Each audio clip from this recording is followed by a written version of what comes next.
Thank you, Madam Speaker, and I thank the Honorable Mrs. Kumar for this.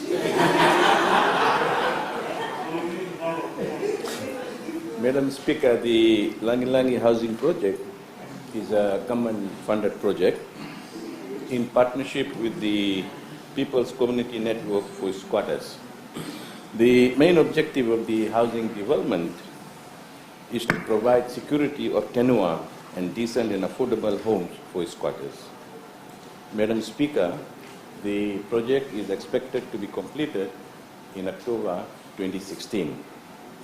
Number of families that will be accommodated, Madam Speaker, after completion is 77 families. Thank you. Thank you. Supplementary question, the Honorable Ratusela Nonovo. We do thank the Minister, the Honorable Minister, for the explanation given regarding the Langi Langi project.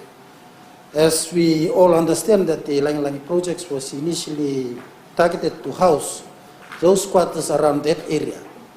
Unfortunately, when some of the project house have been completed, the rental that was charged on those properties was too high for the squatters to meet that themselves. And some of the people from outside are now living there at the moment. My question to the Honorable Minister, how will he take charge of the squatters who are still there at the moment, who are supposed to be occupying these buildings in this Langi Langi project? Thank you, Madam Speaker. Thank you, Honorable Minister. Thank you, Madam Speaker. Initially, when the MOU was done, the understanding was that the squatters who are residing at Jittu Estate will be accommodated. To some extent, he's right that there were few who came from outside, but that has been sorted out. We will have asked PCN to accommodate those who are sitting tenants at the Jittu Estate first. That should be the priority because that was an understanding. So that's looking on. Thank you. Thank you. I give the floor to the Honorable Prem Singh.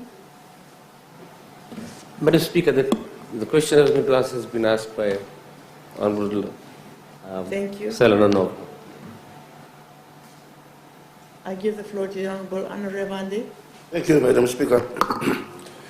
Some of the squatters, they paid up for the acquisition of those new buildings if they were set up by the Langi Langi project.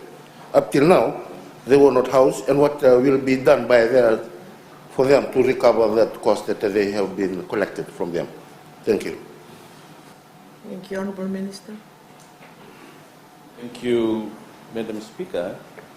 Those who have paid their deposit, the reason for paying deposit is because they want a unit there. They need an accommodation. So this development is based on phase 1, phase 2, phase 3. At the moment, phase 1 has completed with 77 units. This is the second phase that we are doing now, 77 units. Third phase will be 150 units. Where all these people will be accommodated? So I don't think the question arises for reimbursement. Thank you.